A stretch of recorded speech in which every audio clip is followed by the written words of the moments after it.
அஸ்ஸலாமு அலைக்கும் வரஹ்மத்துல்லாஹி வபரகாத்துஹு. என்ன விஷயம்னு சொன்னால் 2020ஆம் ஆண்டு ஓஎல் பேப்பரினுடைய 10 கேள்விகளை நாங்கள் பார்த்துருக்கிறோம். இது 11வது கேள்வியை பார்க்க போகிறோம். தொடர்ச்சியாக நாங்கள் கொள்ளையாக பேசிக்கொண்டிருக்காமல் நிறைய பேசிக்கொண்டிருக்காமல் தொடர்ச்சியாக கேள்விகளை பார்ப்போம். வளமையாக சொல்கிற ஞாபகப்படுத்துகிற ஒன்று தான், கேள்விகளை நான் பேசுகிறதுக்கு முன்னால் நீங்கள் அதை செய்யணும், கட்டாயம் செஞ்சு பார்த்து கொள்ளவன். 11வது கேள்வி பற்றி பேசுகிற நேரம், இடப்பெயர்ச்சியினுடைய பெருமன் பற்றி எப்போதும் உண்மையான கூற்று. இங்கே கேள்வி ஆழமாக பார்க்கணும். இடப்பெயர்ச்சி சம்பந்தமாக கேட்டிருக்குது. இடப்பெயர்ச்சி சம்பந்தமாக கேட்டால்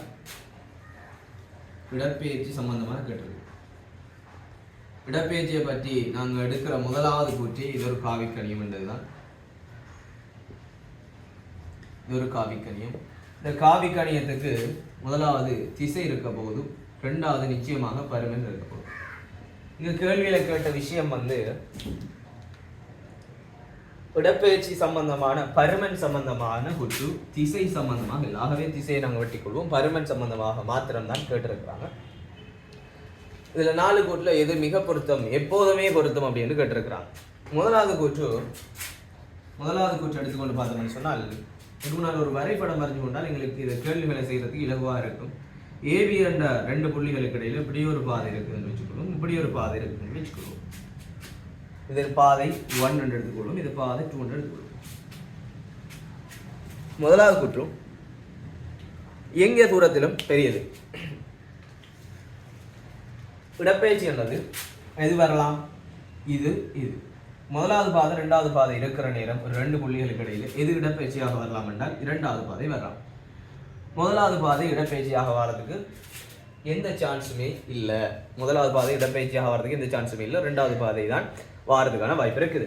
ஆகவே 2வது பாதை வாரதுக்கு வாய்ப்பு இருப்பதால தூரம் பெருசா இடப்பெயர்ச்சி பெருசான்னு பார்த்தால் இந்த இடத்துல முதலாவது பாதையினுடைய அளவு தான் பெரிதாக இருக்குது, 2வது பாதையினுடைய அளவு சின்னதாகத்தான் இருக்குது. சரிதானே? ஆகவே இடப்பெயர்ச்சியை விட தூரம் பெரியதாக இருக்குது, சின்னதாக இல்லை. ஆகவே இடப்பெயர்ச்சியை விட தூரம் சின்னதாக முடியாது, இடப்பெயர்ச்சியை விட தூரம் அதிகமாகத்தான் வாய்ப்பு இருக்குது. ஆகவே முதலாவது கூற்று பிழை. 2வது கூற்றை எடுத்து பார்த்தோம்னு சொன்னால், இயங்கிய தூரத்துக்கு சமனாம். இயங்கிய தூரத்துக்கு இந்த பாதையை பொறுத்தவரை இந்த 2வது பாதையில 2 விஷயம் இருக்குது. இதுலையும் இயங்கியலும் தானே. இப்போ தூரத்தை நாங்கள் குறிப்பிடக்குள்ள இல்லை, நான் முதலாவது பாதையை மட்டும்தான் செல்லுவேன் ரெண்டு இல்லாது, 2வது பாதையும் செல்லலாம். இடப்பெயர்ச்சி செல்லக்குள்ள நாங்கள் திசையை சொல்லுவோம். ஆனால் பருமன் தான் இங்கே கன்சிடர் பண்ண சொல்லிக்கிறாங்க, திசையை சொல்லலாம். ஆகவே இதை நாங்கள் தூரத்துக்கும் செல்லலாம், இந்த பாதையை இடப்பெயர்ச்சிக்கும் சொல்லலாம். தூரத்துக்கும் செல்லலாம், இடப்பெயர்ச்சிக்கும் எங்களால் சொல்ல முடியுமாக இருக்க போகுது. தூரத்துக்கும் செல்லலாம், இடப்பெயர்ச்சிக்கும் செல்லலாம். ஆகவே சமனாக வர்றதுக்கு வாய்ப்பு இருக்குது. பட் எப்போதும் வரலாமான்னு கேட்டால் இல்லை, எப்போதும் தூரமும் இடப்பெயர்ச்சியும் சமனாக இருக்க முடியாது. எப்படித்தான் பாதை இருக்குதுன்னு சொன்னால் இடப்பெயர்ச்சியும் தூரமும் இந்த 2வது பாதை இல்லை அப்படின்னக்குள்ள தூரம் இடப்பெயர்ச்சியும் சமனாக வருவதற்கு எந்த சான்ஸுமே இல்லை. ஆகவே எப்போதும் என்ற கூற்று அங்கே கூற்றில் எப்போதும் என்ற ஒரு விஷயம் குறிப்பிடப்பட்டிருக்கிறதால 2வது கூற்று பிழையாகும். 3வது பொறுத்தவரையில் இயங்கிய தூரத்திலும் குறைவானது அப்படின்னு சொன்னால், எங்கிய தூரத்தோட குறைவானதான். எங்கிய தூரம், இது இடப்பெயர்ச்சி நாங்கள் எடுக்கிற நேரம், இது தூரமாகவும் இது இடப்பெயர்ச்சி எடுக்கிற நேரம் இங்கே தூரத்தோட குறைவானதான். ஆனால் எப்போதும் குறைவானதாக வருமா? இல்லை. ஏனென்றால் தூரம் இடப்பெயர்ச்சி இங்கே சமனாக வருது, இங்கே குறைவானது. இப்படி இது தூரமாக இது இடப்பெயர்ச்சியாக நாங்கள் எடுக்கிற நேரம், முதலாவது பாதை இருக்குது, அது தூரம். நாங்கள் இடப்பெயர்ச்சியாக ஏபி புள்ளிக்கடையில் ஒரு நேர்கோட்டு நீளத்தை எடுக்கிற நேரம் அது குறையத்தான் வரும். சரிதானே? ஆனா இதுவும் பாதையாக இருக்கக்குள்ள இதுலேயும் தூரம் இடப்பெயர்ச்சி வளர்க்கிற ஒரு சந்தர்ப்பம் வார நேரம் தூரமும் இடப்பெயர்ச்சியும் சமனாகத்தான் இருக்கும், குறைவாக இருக்காது. ஆகவே எப்போதும் அந்த கூற்று சரியாக இருக்காது, சில நேரங்களில் சரியாக வரலாம். அதே போல பெரிதண்டதும் சில நேரங்களில், சமனண்டதும் சில நேரங்களில் சரியாக வரலாம், குறையண்டதும் சில நேரங்களில் சரியாக வரலாம். ஆகவே இது 2ம் சில நேரங்களில் சரியாக வரலாம், எப்போதும் சரியாக வரதுக்குரிய சான்ஸ் இல்லை. 4வது கூற்றை பார்த்து கொள்வோம். இயங்கிய தூரத்துக்கு சமன் அல்லது குறைவானது. நாங்கள் எடுத்த 2 கூற்றும் இது ஓரளவு சரி, இது ஓரளவு சரி, எப்போதும் சரியாக வராது. ஆனால் 4வது கூற்று எப்போதும் சரியாக வந்துதான் ஆக வேணும். ஒன்று சமனாக இருக்கலாம், அல்லது குறைவாக இருக்கலாம். தூரத்தோடு இடப்பெயர்ச்சி ஒருபோதும் என்ன செய்யாது, அதிகமாக இருக்கிறதுக்கு வாய்ப்பு இல்லை என்றதால ஒன்று சமனாக இருக்கலாம் அல்லது குறைவாக இருக்கலாம். நாங்கள் அடுத்ததாக 12வது கேள்விக்கு செய்து கொள்ளும்.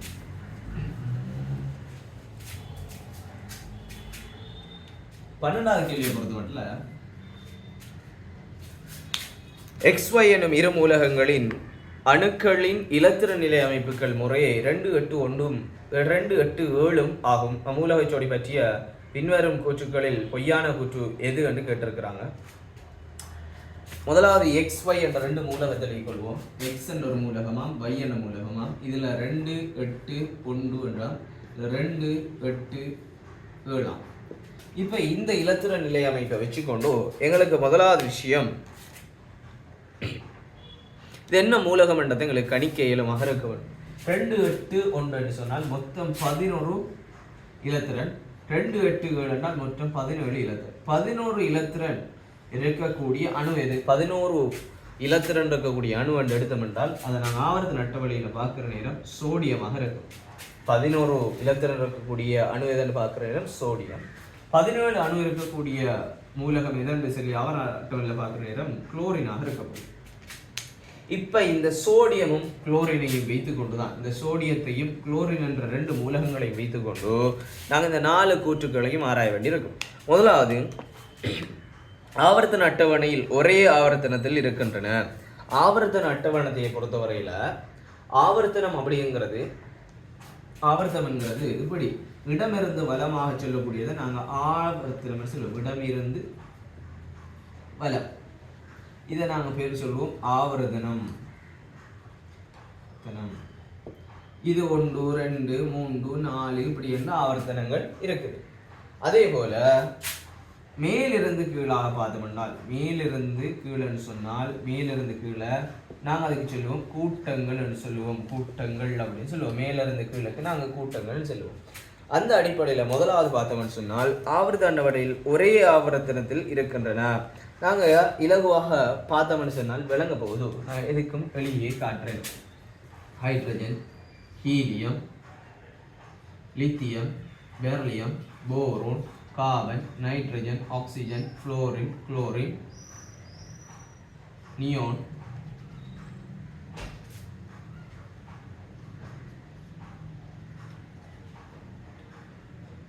Sodium, potassium, fluorine neon, fluorine neon, sodium, magnesium, aluminium, silicon, phosphorus, sulphur, chlorine, organ, potassium, calcium. இதான் 20 மூலகங்கள்ல. அப்படி என்று சொன்னால் ஆவர்த்தனம் இடமிருந்து வலமாக, ஆவர்த்தனம் இங்கிருந்து எப்படி போகுது, கூட்டங்கள் மேலிருந்து கீழாக வருகிறது. நாங்கள் ஆவர்த்தனங்களை பார்த்தோம்னால் ரெண்டுமே ஒரே ஆவர்த்தன மூலகம் என்று சொல்லியிருக்கிறாங்க. இங்கிருந்து இங்கே போகிற நேரம் பாருங்க, இதுகும் ஒரே ஆவர்த்தனத்திலே தான் இருக்குது. இதுகும் சோடியமும் குளோரினும் ஒரே ஆவர்த்தனத்தில் இருக்குது. ஆகவே முதலாவது கூட்டு சரி. 2வது கூட்டு எடுத்துக்கொள்வோம். பொய்யான கூட்டு தானே கேட்டிருக்கிறது. 2வது கூட்டு ஆவர்த்தன அட்டவணையில் ஒரே கூட்டத்தில் இருக்கிறது. ஆவர்த்தன அட்டவணையில் ஒரே கூட்டத்தில் இருக்கிறாங்க. இது மேலிருந்து கீழாக வர நேரம் 1ஆம் கூட்டத்தில் இருக்குது. இது மேலிருந்து கீழாக வர நேரம் 7ஆம் கூட்டத்தில் இருக்குது. எப்படி பாருங்க, 1 2 3 4 5 6 7 7ஆம் கூட்டத்தில் இருக்கிறதாக வந்த கூற்று பிழை. 3வது கூட்டை பார்த்துக் கொள்வோம். அயன் பிணைப்புகளை உண்டாக்கி கொண்டு இரசாயன முறையில் சேர்க்கின்றன. எங்களுக்கு தெரியும் சோடியம் என்றது ஒரு அணு. இந்த அணு முதலாம் அயனாக்க சக்தியின் போது ஒரு இலத்திரனை வெளியில விட்டு ஒரு நேரயனாகவும், குளோரின் என்றவர் ஒரு இலத்திரனை பெற்று அவர் உறுதியாகிறதுக்கு 18 இலத்திரன் வேணும், 17 தான் இருக்கிறார் என்றதால அவர் இலத்திரனை பெற்று 18 இலத்திரனாக மாறுற நேரம் அவர் ஒரு மறை அயன் அன்னயனாகவும் மாறுவார். இதுவர் உறுதியாகிறதுக்காக என்ன செய்ய வேணும், 2 8ஆக மாற வேணும். இவர் இழக்க வேணும். இவர் 1 8 உறுதியாக மாறுறதுக்காக என்ன செய்வார், 1 8 8ஆக மாறுவார். ஆகவே இவர் 18ஆக மாறுவார். அந்த டைம் குளோரின் மைனஸாக வரும். இவர் 2 8 1 இழந்து 10ஆக மாறுவார். இந்த டைம் சோடியம் பிளஸ் நேராயனாக வரும். 2 பேரும் கற்றாயன், இவர பேர் அன்னயன். 2 பேரும் சேர்ந்து ஒரு அயன் பிணைப்பு உருவாக்குவாங்க.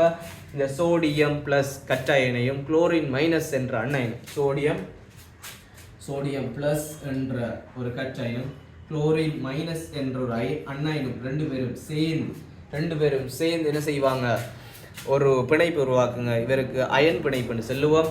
ஆகவே அயன் பிணைப்பை உண்டாக்கி கொண்டு இரசாயன முறை செல்கின்றன. எஸ், ஏனென்றால் இந்த இலத்திரன் இவர் பெற்றாரே, இவரில் இருந்த இலத்திரன் தான் சரிதானே, இவர் ஒரு இலத்திரன் எடுக்க வேணும் தானே. ஆகவே தான் இவர் என்ன செஞ்சார், இவருக்கு பாவம் பார்த்து இவர் இலத்திரன் இவர் இழந்து இவர் நேராயனாய் இவருக்கு கொடுத்து இவரை மறையனாக்கி 2 பேரும் இணைஞ்சி கொண்டு இருக்காங்க. சரிதானே, 2 பேரும் இணைஞ்சி சோடியம் குளோரைட் என்ற நாங்கள் என்ற உப்பை உருவாக்குறாங்க. சோடியம் குளோரைட் என்ற நாங்கள் என்ற உப்பை உருவாக்குறாங்க. இவங்க அயன் பிணைப்பில் இருக்கிறாங்க.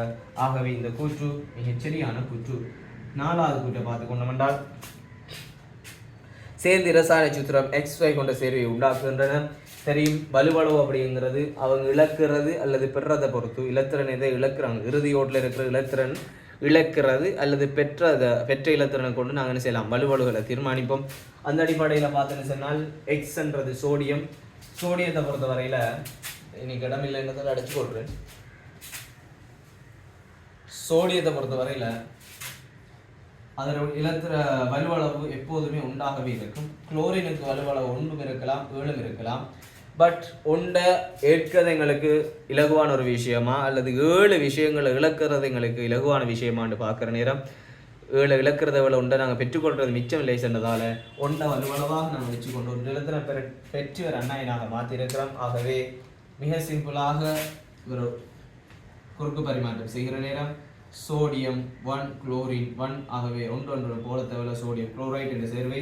இதுக்கு எக்ஸாம், இதுக்கு வையம். ஆகவே வரலாம் தானே XY என்ற மூலம் XY என்ற சேர்வு வரலாம் தானே. ஆகவே அந்த குற்றும் சரியான குற்று.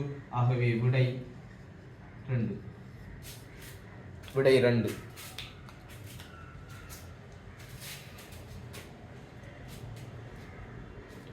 அடுத்ததாக 13வது கேள்வியை நாங்கள் பார்த்துக்கொள்வோம்.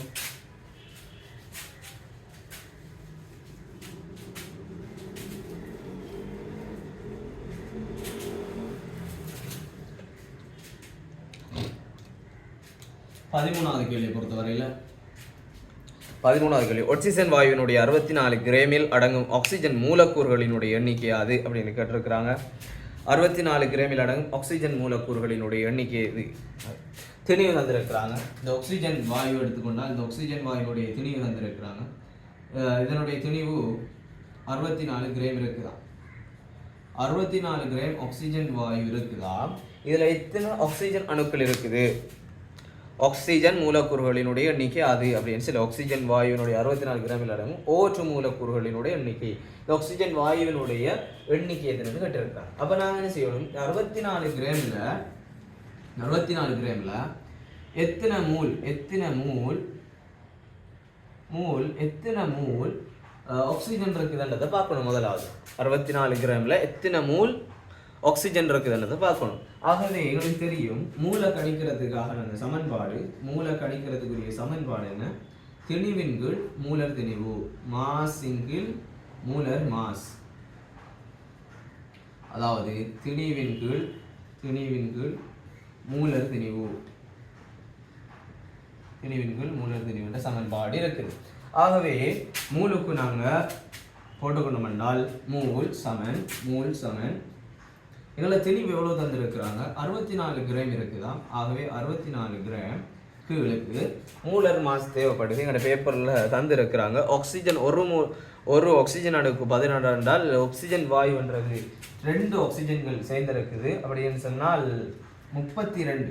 அப்படி என்றால் அதனுடைய மூலர் தெளிவு 2 ஆக்சிஜன். ஒரு ஆக்சிஜனுக்கு 16 சொன்னால் 2 ஆக்சிஜன் தர 2. ஆகவே ஒரு ஆக்சிஜனுக்கு 16 சொன்னால் ஒரு ஆக்சிஜனுக்கு 16 என்றால் 2 ஆக்சிஜன் இருக்கிறதால 16 தர 2 32 கிராம் மூல் -1 ஆக இருக்க போகுது. ஆக நாங்கள் போட்டுக்கொள்ளலாம் 64 கிராம் மூலர் மாஸ் கணிச்சிட்ட 32 கிராம் மூல் -1. இப்படி 3 ஓசோன் தந்தால் O3 என்றால் ஓசோன் என்றால் 32 16 3ஆல் பெருக்கி 48 கிராம் மூல் -1 நாங்கள் எடுக்க வரும். ஆகவே இங்கே ஆக்சிஜன் தந்திக்கிறதால 16 2ஆல் பெருக்கி 32 கிராம் மூல் -1 எடுத்திருக்கிறோம். ஆகவே 32 கிராம் மூல் -1 சமன் எங்களுக்கு கிடைக்க போகிறது. கிராமும் பாருங்க, இந்த கிராமும் கேன்சல் ஆகுது, மேலே கிழக்குது. இதில் நாங்கள் 2ஆல் பிரிச்சோம் சொன்னால் இல்லை 32ஆல் பிரிச்சோம்னு சொன்னால் 32 தர 2 64. ஆகவே 2 கீழ் 1. ஆகவே 2 கீழ் 1 மூல் -1. ஆக இந்த மூல் -1 என்றது ஒன்று தேவையில்லை. மூல் -1 மேலே கொண்டு வந்தோம் என்றால் 2 2 மூல் என்று வருகிறது. ஆகவே இங்க இருக்கிறது 2 மூல் ஆக்சிஜன். 2 மூல் 64 கிராமுக்குள்ளால, இந்த 64 கிராமுக்குள்ளால 2 மூல் ஆக்சிஜன் இருக்குது. அடுத்த விஷயம் அவகாட்ரோ மாறிலி என்ற ஒரு விஷயம். அவகாட்ரோ மாறிலி என்று சொன்னால் என்ன? ஒரு மூல் ஏதாவது, அது என்ன பதார்த்தமாக இருக்கலாம், ரசாயன பதார்த்தம் என்னவாக இருக்கலாம், ஆக்சிஜனாக இருக்கலாம், சல்பராக இருக்கலாம், போரோனாக இருக்கலாம், பெர்லியமாக இருக்கலாம், சோடியமாக இருக்கலாம். எந்த ஒரு ரசாயன பதார்த்தமாக இருந்தாலும் ஒரு மூல் மூலக்கூறுகளுக்கு இடையில, ஒரு மூல் மூலக்கூறுகளுக்குள்ள 6.022 தர 1023 6 தர 022 தர 1023 அணுக்கள் அணுக்கள் உள்ளுக்கு இருக்க போகுது. ஒரு மூலக்குள்ளால பார்த்தீங்கன்னு சொன்னால் 6.022 தர 1023 அணுக்கள் உள்ளுக்கு இருக்க போகுது. அதுதான் ஒரு மூல் என்று சொல்லி அவகாட்ரோ கண்டுபிடிச்சாரு. அதனால இதுக்கு பேர் அவகாட்ரோ மாறிலின்னு சொல்லுவோம். ஆகவே ஆக்சிஜன் மூலக்கூறுகள் எத்தனை நீக்குதுன்னா இங்க கேள்வி. ஆகவே நாங்கள் கண்டுபிடிச்சிட்டோம் மூல 2 மூல். ஒரு மூலுக்கு 6.022 1023 என்றால் 2 மூல் என்றால் எங்களுக்கு ஆக்சிஜன் மூலக்கூறுகளினுடைய எண்ணிக்கை 6.022 தர 1023. ஒரு மூலுக்கு என்றால் 2 மூலுக்கு என்றால் 2ஆல பெருக்கினால் சரிதான, 2 மூலால பெருக்கினோம் என்று சொன்னால் 2 மூலால பெருக்கினா எங்களுக்கு விட வருகிறது 2 தர 6.022 1023 அணுக்கள் உள்ளுக்கு இருக்குது. 64 கிராம் ஆக்சிஜனுக்குள்ளால இருக்கக்கூடிய ஆக்சிஜன் மூலக்கூறுகளினுடைய ஆக்சிஜன் அணுக்களினுடைய எண்ணிக்கை 2 தர 6.022 தர 1023. ஆகவே விட எங்களுக்கு 2வது வருகிறது.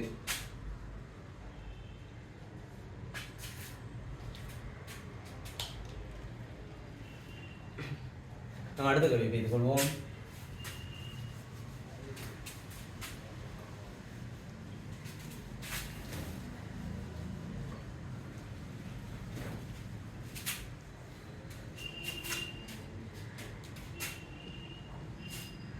பதினாலாவது கேள்வி. YWXYZ ஆகிய ஆவர்த்தன அட்டவணையில் 20லும் குறைந்த அணுவன்களை உடைய 4 அடுத்துள்ள மூலகங்களாகும். அவற்றின் அணுவண்ணுக்கு எதிரே முதலாம் அயனாக்க சக்தி மாறும் விதம் வரைவில் காட்டப்பட்டிருக்கிறது. ஆவர்த்தன அட்டவணையில் எந்த கூட்டத்தை சேர்ந்ததாக இருக்க வேண்டும் அப்படின்னு சொல்லி ஆவர்த்தன முதலாம் அயனாக்க சக்தி என்று பேசுகிற நேரமே நாங்கள் ஒரு விஷயத்தை கவனிக்க வேணும். முதலாம் அயனாக்க சக்தியை பொறுத்தவரையில் எனக்கு தெரியும். முதலாம் அயனாக்க சக்தி என்னென்னால் ஒரு அணு, ஏதோ ஒரு அணு கருவண்டு இருக்கும், கருவை சுற்றி இலத்திரன்கள் இருக்க போகும். இதில் முதலாவது இதில் 2 இலத்திரன் இருக்கலாம், ரெண்டாவதுல 8 இருக்கலாம், மூணாவதுல 8 இருக்கலாம்,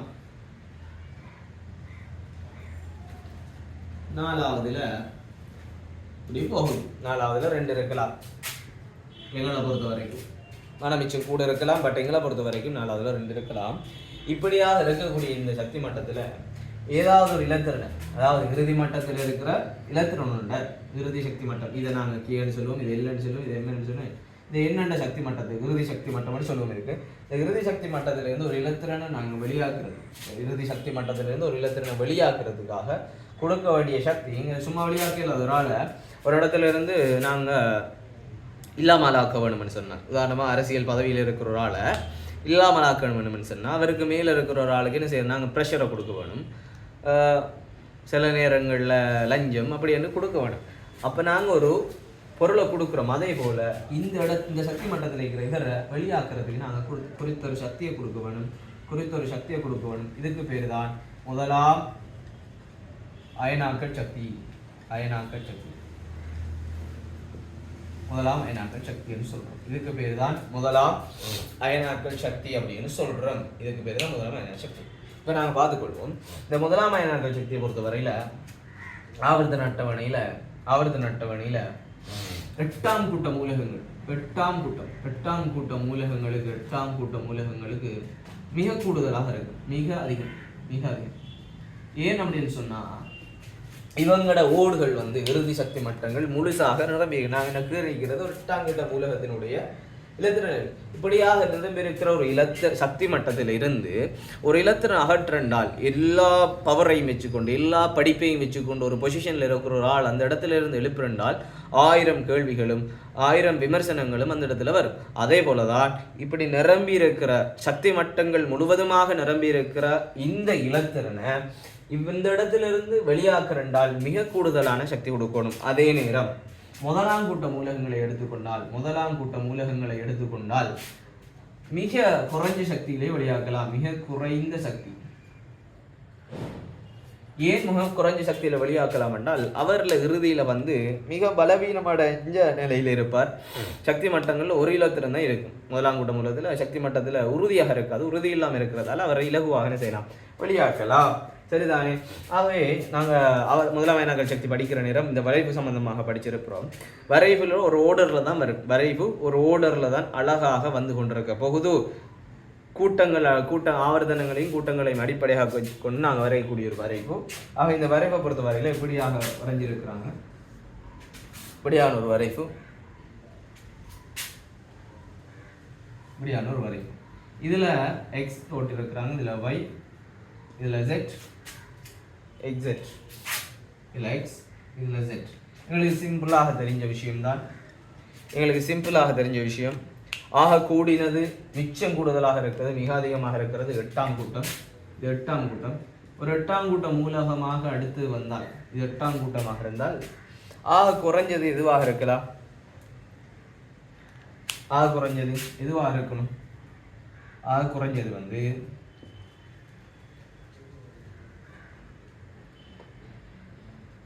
ஆக குறைஞ்சது முதலாம் கூட்டமாக இருக்கணும். அப்ப இங்க ஆக குறை யாரு? இது முதலாம் கூட்டம். அப்படி என்றால் இது முதலாம் கூட்டம். இது 8ஆம் கூட்டம் என்றால் இது முதலாம் கூட்டம். 8க்கு அடுத்தது கூட்டங்கள் ஓர்டராக வரும். 1 2 3 4 5 6 8 அப்படிதான் வரும். அப்போ 8க்கு பிறகு திருப்பி 1 2 வரப்போகுது. ஆக கூட 8 இருக்க போகுது. 8க்கு பிறகு 1 2 3 2 வரப்போகுது. ஆகவே 1 நாங்கள் வரைஞ்சி பார்த்தாலும் விளங்க போகுது. 1 விட 2க்கு முதலாம் அயனாக்கல் சக்தி கூட. ஏன் கூடன்னு சொன்னால் கொஞ்சம் உறுதியாக இருப்பாங்க. இது 2ஆம் கூட்டமாக இருக்கும். 2 விட 3ஆம் கூட்டத்துக்கு கொஞ்சம் குறைவாக இருக்கும். 2ஆம் கூட்டத்தோட 3ஆம் கூட்டத்துக்கு கொஞ்சம் குறைவாக இருப்பாங்க. இது 3ஆம் கூட்டம். ஆனால் முதலாம் கூட்டத்தோட கூடுதலாக இருப்பாங்க. விளங்கிச்சா? ஆகவே ஓர்டராக வரும். இது 8ஆம் கூட்டம், இது முதலாம் கூட்டம், இது 2ஆம் கூட்டம், இது 3ஆம் கூட்டம். படிக்கிற இந்த வரைவை தெளிவாக படிச்சிருப்போம். அடுத்த கேள்விக்கு நாங்கள் அப்போ விடையை பொறுத்த வரையில் விடை எடுத்துக்கொண்டா 2ஆம் கூட்டம் என்றதுக்கு 2வது விடை. அடுத்து நாங்கள் 15வது கேள்வி செய்து கொள்வோம்.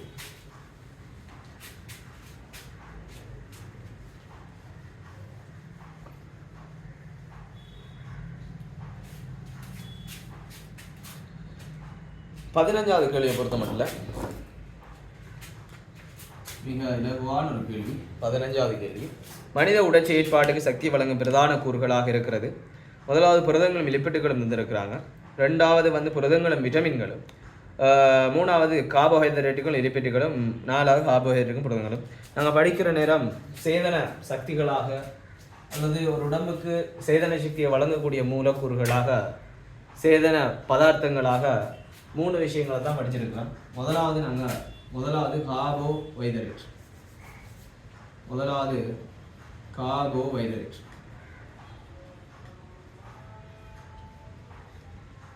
2வது நாங்கள் படிச்சிருக்கிறோம் புரதம்.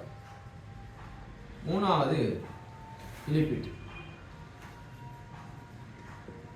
இது 3ம் சக்தியை வழங்கும். அந்த அடிப்படையில் கார்போஹைட்ரேட் கார்பன், ஹைட்ரஜன், ஆக்சிஜன் மூலக்கூறுகளாலும், லிப்பிட்டும் கார்பன், ஹைட்ரஜன், ஆக்சிஜன் மூலக்கூறு ஆக்கப்பட்டிருக்கு. புரதத்தை பொறுத்தவரை carbon, hydrogen, oxygen, sulphur, nitrogen, sulphur என்ற 5 மூலகங்களால் ஆக்கப்பட்ட ஒரு மூலக்கூறாகவும் சேதன சேர்வையாகவும் இருக்க போகுதுன்றதை நாங்கள் ஏற்கனவே படிச்சிருக்கிறோம். சரி, இப்போ சக்தியை வழங்கக்கூடிய சேதன சேர்வைகளாக கார்போஹைட்ரேட்டு வெளிப்பட்டு புரதத்தை பார்த்துக்கிறோம். இதில் கார்போஹைட்ரேட்டு வெளிப்பட்டு புரதத்தை ஒப்பிடுற நேரம் இலிப்பிட்ட பொறுத்த வரையில் ஏன் பாக்ஸ் பண்ணி காட்டிருக்கிறோன்னா இதுதான் அதிகளவான சக்தியை உடலுக்கு வழங்குறது இலிப்பிட்டு தான். பட் ஏன் அப்போ நம்ம கார்போஹைட்ரேட் உள்ள உணவுகள் அதிகமாக உட்கொள்கிறோம், ஏன் இலிப்பிட்டுள்ள உணவுகள் அதிகமாக உட்கொள்றது இல்லைன்னா, இலிப்பிட்டில்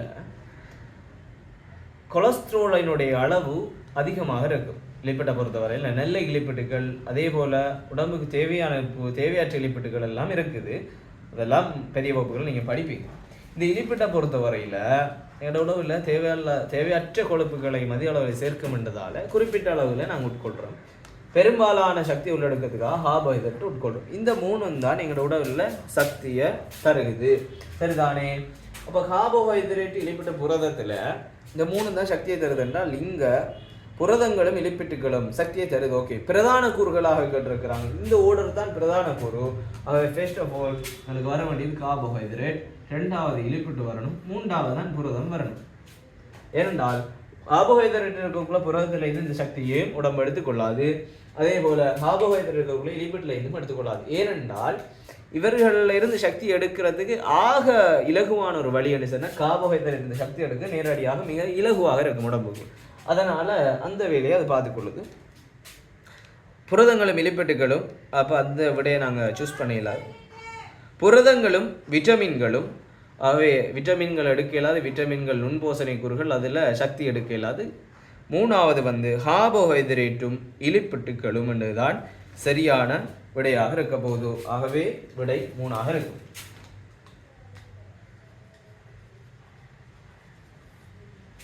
விடை 3ஆக இருக்க போகுது. இப்போ நாங்கள் இன்றைக்கும் 5 கேள்விகள் பற்றி பார்த்துருக்குறோம். தொடர்ச்சியாக மிச்ச கேள்விகளை பார்ப்போம்.